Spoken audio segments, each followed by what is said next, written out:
C'est Violaine Vanoyac, l'émission Kiosque avec Clara la Technique. Nous parlons aujourd'hui, à l'occasion de ces fêtes de fin d'année, des petites douceurs et des desserts, et puis de l'origine de certains d'entre eux. Alors, quelque chose que l'on va retrouver aussi forcément sur les tables, c'est les glaces ou les crèmes glacées et surtout les parfaits.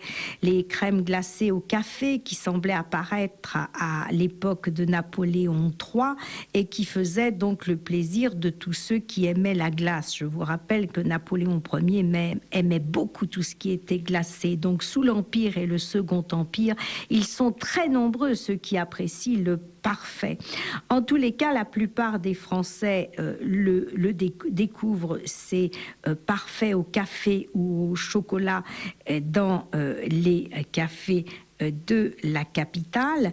Et ce parfait, on avait l'habitude de le servir sur une serviette ou de le présenter avec le couteau à parfait. D'où le nom, vous avez compris, que l'on a donné à ce dessert qui peut être aussi praliné.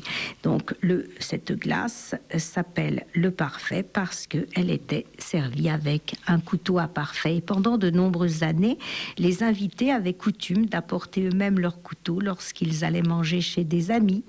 Donc au XIIe siècle, ce couteau était porté à la ceinture et protégé par un étui, évidemment. Certains prenaient avec eux différents couteaux, les uns qui servaient à découper la viande, les autres qui servaient à découper la volaille, d'autres encore à découper le pain. Sur la lame étaient écrits des poèmes. Les couteaux des prêtres étaient ornés d'extraits d'hymnes et les couteaux avaient une forme différente selon l'usage qu'on en faisait. Ils pouvaient aussi avoir une couleur rappelant la saison ou l'époque où l'on se retrouvait. Donc on avait par exemple des couteaux noirs en ébène pendant le carême. On avait des couteaux blancs en ivoire pour Pâques et les couteaux qui étaient souvent des cadeaux étaient traités avec le plus grand soin puisque les serviteurs aiguisaient, nettoyaient, astiquaient, rangeaient à l'abri des poussières tous ces couteaux qui devaient être présentés lustrés quand on allait chez un autre, quand on était invité. Et il est très étonnant de voir également qu'à Noël, eh bien, le couteau pouvait être rouge, par exemple, pouvait avoir sa propre couleur. Alors, je vous le disais tout à l'heure, c'était déjà les boulangers qui vendaient des viennoiseries, comme aujourd'hui quasiment. Et puis petit à petit, ce furent les pâtissiers. Mais comment est apparue cette distinction qui existe aujourd'hui entre pâtissier et boulanger? Il faut remonter à un temps où l'on ne faisait aucune distinction entre le métier de boulanger et celui de pâtissier. Même les galettes étaient considérées comme des pâtisseries ou des desserts. Alors, les nomades, on le sait, faisaient leurs pâtes avec de l'eau et de la farine cuite au soleil, comme aujourd'hui dans le désert.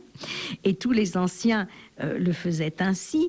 Et tous les anciens aussi avaient leurs galettes de maïs, de froment, de blé, d'orge, de pavot, de fenouil, de miel, de coriandre.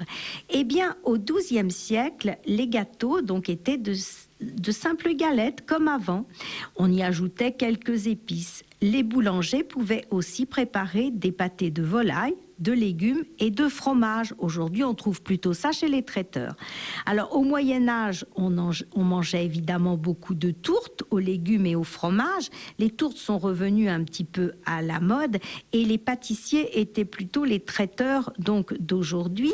Mais à cette époque, le boulanger était itinérant. Il allait de ville en ville, il chantait, il appelait les passants, il vendait des gaufres, des beignets, donc des pâtés, des friands.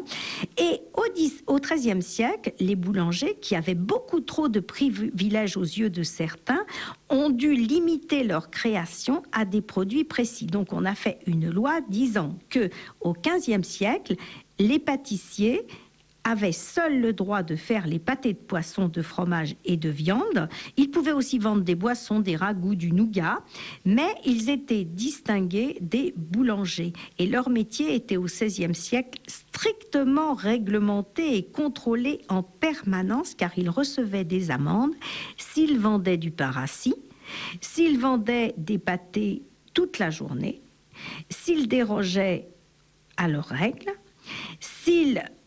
aux règles qui étaient établies, si ils vendaient des pâtés périmés et si ces pâtés étaient brûlés devant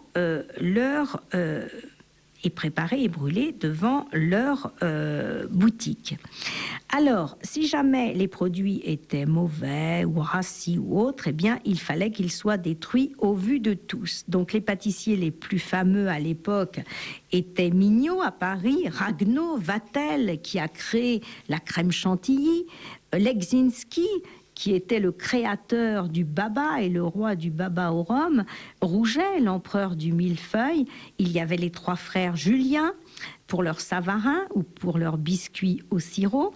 On connaissait encore Chibouste, le maître du Saint-Honoré qui a été inventé au 19e siècle.